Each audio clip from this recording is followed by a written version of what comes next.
सं शनिश्चराय नमः। ओम सं शनिश्चराय नमः।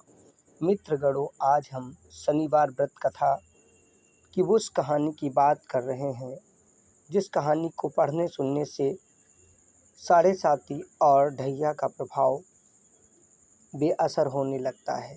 साथ साथ शनिदेव के प्रसन्न होने से बिगड़े काम बनने लगते हैं और शनिदेव की साढ़े साती ढैया की कष्टों से छुटकारा मिलते ही कृपा बरसने से सब शुभ होने लगता है। शनिदेव की कहानी चमत्कारिक है। चलिए देर न करते हुए हम शनिदेव की मुख्य कहानी पर आते हैं। बहुत समय पहले की बात है, जब देवी देवता ऋषि मुनि आदि स्वर्गलोक से लेकर भूलोक तक विचरण कर रहे थे। एक बार स्वर्गलोक में वश में कर रहे नवग्रहों के बीच निवास कर रहे नवग्रहों के बीच विवाद शुरू हो गया कि सबसे बड़ा और शक्तिशाली ग्रह कौन है। विवाद जब ज़्यादा बढ़ा और नवग्रहों के आपस में विवाद होने से जनजीवन बुरी तरीके से प्रभावित होने लगा, तब देवताओं के राजा इंद्र ने उन्हें दरबार में बुलाया और समस्या को सुनकर उनके समाधान हेतु सुझाव दिए। लेकिन जब वो असफल रहे तो उन्होंने नवग्रहों से कहा कि आप लोग भूलोक यानी मृत्युलोक में राजा विक्रमादित्य के पास जाएं, वहीं आपको इसका जवाब देंगे। नवग्रह राजा के पास पहुँचे। उन्होंने सवाल किया, कौन सा ग्रह सबसे बड़ा और बलवान है। विक्रमादित्य पहले तो थोड़ा घबराए, फिर उन्होंने सोचा अगर वह कोई भी जवाब देते हैं तो ये आपस में ही बैर बढ़ा लेंगे। इसलिए उन्होंने जानबूझकर एक युक्ति यानी उपाय निकालकर प्रत्येक ग्रह के लिए सोने चांदी और लोहे के आसन बनवाए और कहा कि जिसका जो भी आसन है धारण करे। जिसका सिंहासन पहले है सोने का है वह सबसे बड़ा, जिसका सबसे पीछे है वह सबसे छोटा। और अब लोहे का सिंहासन सबसे पीछे था तो शनिदेव के लिए ये अपमान वाली बात हो गई।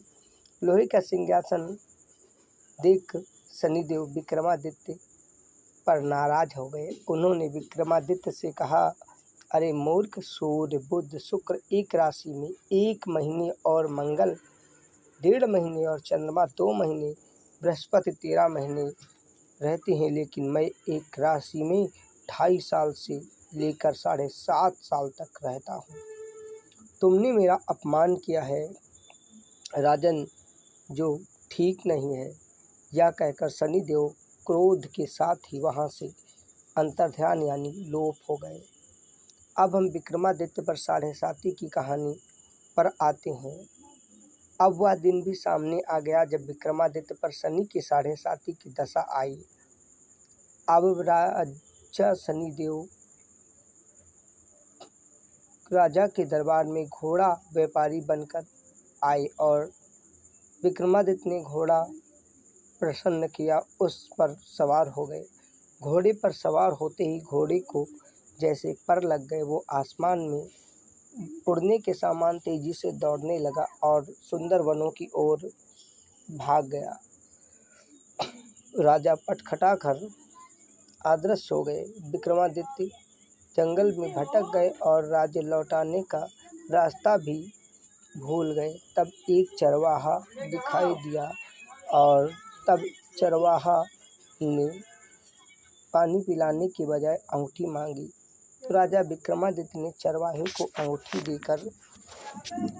देकर पानी पिया और नगर के पास जाने का रास्ता पूछा। चलते चलते राजा थक गया और एक सेठ की दुकान पर जाकर बैठ गया। इसके बैठते ही अचानक दुकान पर आने वाले लोगों की संख्या धीरे धीरे बढ़ने लगी। सेठ ने सोचा, यह व्यक्ति लोगों की संख्या बढ़ाने लगी है। सेठ ने उसे भाग्यशाली मानते हुए रोक लिया और भोजन ग्रहण करने का निवेदन किया। सेठ जब राजा के यहाँ भोजन कर रहा था तो इसी समय सेठ की पत्नी का खूंटी पर रखा हुआ सोने का हार खूंटी धीरे धीरे निगलने लगी। हार को खाते हुए खूंटी को देखकर राजा आश्चर्यचकित रह गए। सेठ पर लेकिन जब सेठ वापस आया तो खूंटी से हार गायब था। उसने निश्चय किया कि विक्रमादित्य ने चोरी कर लिया। उसकी पत्नी ने बार बार शक के बाद नगर के सैनिक को बुलाकर विक्रमादित्य को उसके हवाले कर दिया। नगर के राजा ने विक्रमादित्य के हाथ पैर कटवाने का आदेश दिया। राजा के आदेश पर उज्जैनी के महाराज विक्रमादित्य के शनि की 7.5 के प्रभाव से अत्यंत कष्टों के साथ ही हाथ पैर काट दिए गए।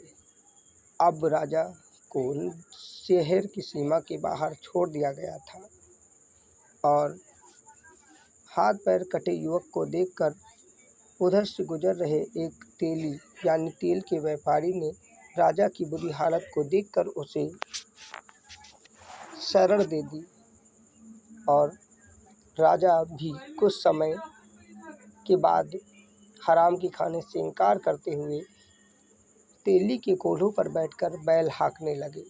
वही उज्जैनी के सम्राट विक्रमादित्य के लिए 2 जून की इज्जत से रोटी खाने का जुगाड़ भी बन गया। धीरे धीरे राजा का बुरा वक्त गुजरने लगा और एक दिन शनि की 7.5 समाप्त हो गई। वर्षा ऋतु आई, मेघ यानी बादल गरजने लगे और रात में विक्रमादित्य मल्हार गाने लगे कि वहीं पास से गुजर रही राजकुमारी मन भवानी की सवारी निकल रही थी। जैसे ही राजकुमारी के कानों में विक्रमादित्य के स्वर यानी आवाज़ पड़ी तो वह मुग्ध हो गई। उसने दासी को भेजा तो पता चला कि विक्रमादित्य अपंग हैं, लेकिन राजकुमारी ने विक्रमादित्य से विवाह करने की ठान ली और आखिरकार विक्रमादित्य और मन भावनी का विवाह संपन्न हो गया। विवाह के बाद राजा विक्रमादित्य और राजकुमारी तेली के घर में रहने लगे।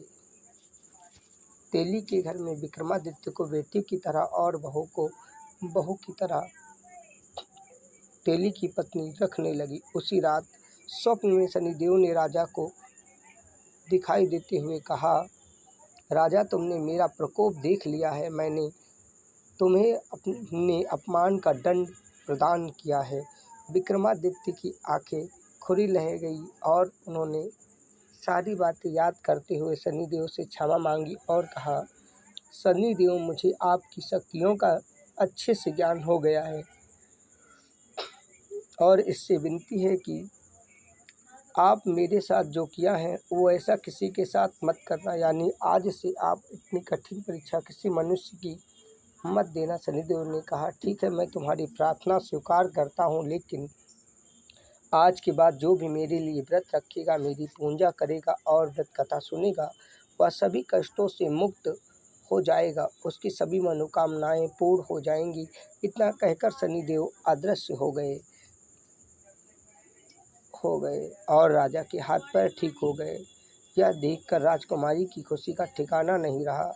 जब विक्रमादित्य ने मन भावनी को पूरी आप बीती सुनाई, इसके बाद राजा ने अपने राज्य लौटने की इच्छा जाहिर की। इधर सेठ को जब इस बात का पता चला तो वह दौड़ता चला आया और राजा से माफ़ी मांगने लगा। राजा विक्रमादित्य ने उसे क्षमा कर दिया, क्योंकि वह जानते थे कि इसमें तेली का कोई दोष नहीं है और ना ही उस सेठ का, ये तो शनिदेव के प्रकोप का परिणाम था। अब सेठ ने राजा को दोबारा भोजन का निमंत्रण दिया। तब चमत्कार हुआ। राजा के भोजन करते हुए खूंटी ने निगला हुआ हार उगलना शुरू कर दिया। सभी देखकर आश्चर्यचकित रह गए और शनि की माया को नमन करने लगे। नगर सेठ ने भी अपनी कन्या का विवाह राजा के साथ कर दिया। अब विक्रमादित्य अपनी 2 पत्नियों के साथ अपने राज्य लौटे तो नगरवासियों ने यानी उज्जैन वासियों ने राजा विक्रमादित्य और रानी मन भावनी का दिल खोलकर स्वागत किया। राजा विक्रमादित्य ने जिसके बाद घोषणा कराई, शनिदेव 9 ग्रहों में सबसे शक्तिशाली हैं। प्रत्येक महिला और पुरुष को शनिवार के दिन शनिदेव की पूजन करनी चाहिए और व्रत भी श्रवण करना चाहिए। बोलो शनिदेव की जय हो।